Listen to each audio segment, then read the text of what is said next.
Hello everyone, আজকে আমি আপনাদের সাথে চারাপোনা মাছের রেসিপিটি শেয়ার করব। খুবই কম সময়ের মধ্যে বানিয়ে নিতে পারবেন। দুপুরে গরম ভাতের সাথে এই রেসিপিটা খেতে কিন্তু দুর্দান্ত লাগে। তো চলুন ভিডিওটা শুরু করি। এখানে দেখতে পাচ্ছেন আমি চারাপোনা মাছ নিয়ে নিয়েছি।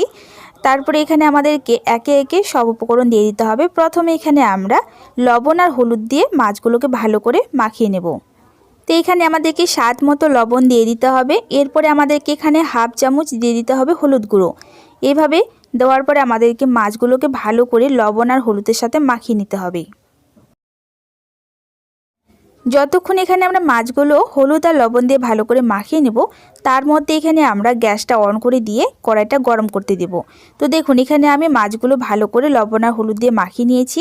এদিকে আমি কড়াইটা গরম হতেও দিয়ে দিয়েছি। কড়াই গরম হয়ে গেলে এখানে আমাদেরকে দিয়ে দিতে হবে সরষের তেল। তো দেখুন এখানে আমি সরষের তেল দিয়ে দিলাম।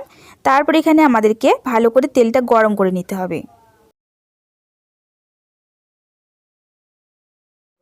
তো দেখুন এখানে তেলটা ভালো করে গরম হয়ে গেছে। এখন আমরা এখানে একে একে মাছগুলোকে দিয়ে দেব।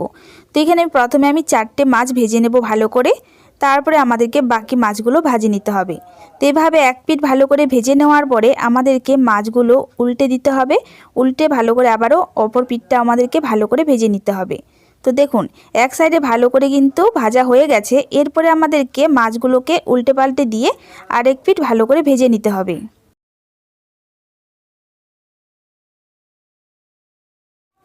তো এবারে দেখুন এখানে আমি মাছগুলো ভালো করে ভেজে নিচ্ছি অপর পাশেও। তো এইভাবে মাছগুলো ভাজা হয়ে গেছে ভালো করে, দেখতে পাচ্ছেন এরকম করে কড়া কড়া করে ভেজে নিতে হবে। তো এইভাবে ভাজা হয়ে গেলে এবারে আমরা মাছগুলো তুলে নেব।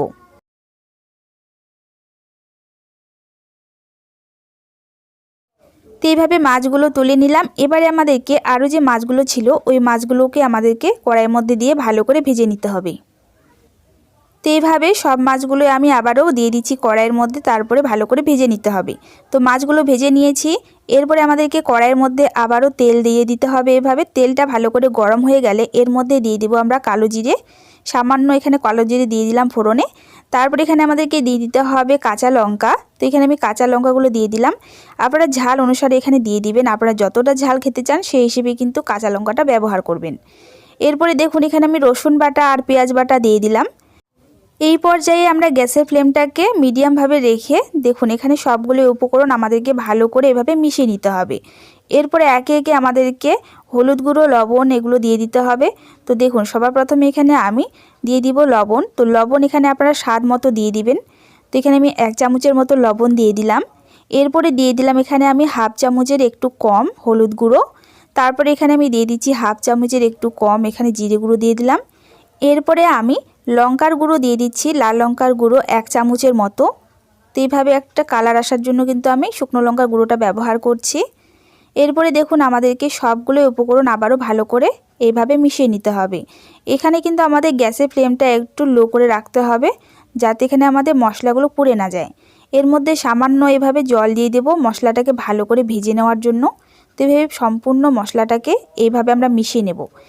1 মিনিটের মতো মশলাটাকে এভাবে ভালো করে কষিয়ে নেব। তারপরে এর মধ্যে আমরা দিয়ে দেব টমেটো বাটা। তো দেখুন মশলাটা ভালো করে এখানে কষিয়ে নিয়েছি। এরপরে এখানে আমি টমেটো বাটা দিয়ে দিলাম। সামান্য এখানে আমি টমেটো বাটা দিলাম, একটার মতো টমেটো বেটে নিয়েছি এখানে আমি। তারপরে দেখুন এখানে টমেটোটাকে ভালো করে আমরা মশলাটার সাথে মিশিয়ে নেব। ভালো করে মিশিয়ে নেওয়ার পরে এর মধ্যে আবারও আমরা একটু সামান্য জল অ্যাড করে দেব মশলাটাকে ভালো করে আবারও কষিয়ে নেওয়ার জন্য। তো এই জলটা দেওয়ার পরে আমরা জলটাকে ভালো করে দেখুন শুকিয়ে নেব। যখন আমাদের মশলাটা থেকে তেল ছাড়া শুরু করে দিবে তখন ভাববেন যে মশলাটা আমাদের একেবারে রেডি হয়ে গেছে। তো দেখুন মশলা থেকে কিন্তু তেল ছাড়া শুরু করে দিয়েছে আর মশলাটা কিন্তু ভালো করে ভাজাও গেছে। এরপরে দেখুন আমি সামান্য একটু এইভাবে নাড়াচাড়া করে নেওয়ার পরে এর মধ্যে আমরা দিয়ে দিব জল। যতটা আপনারা ঝোল খেতে চান সেই হিসেবে কিন্তু জলটা অ্যাড করবেন। তো দেখুন এখানে আমি সামান্য জল দিয়ে ভালো করে মশলাটাকে আবারও জলের সাথে মিশিয়ে নেব। আপনারা কিন্তু অবশ্যই চেষ্টা করবেন গরম জল ব্যবহার করার। তো দেখুন এখানে গরম জল দিয়ে ভালো করে মশলাটাকে জলের সাথে মিশিয়ে নিচ্ছি।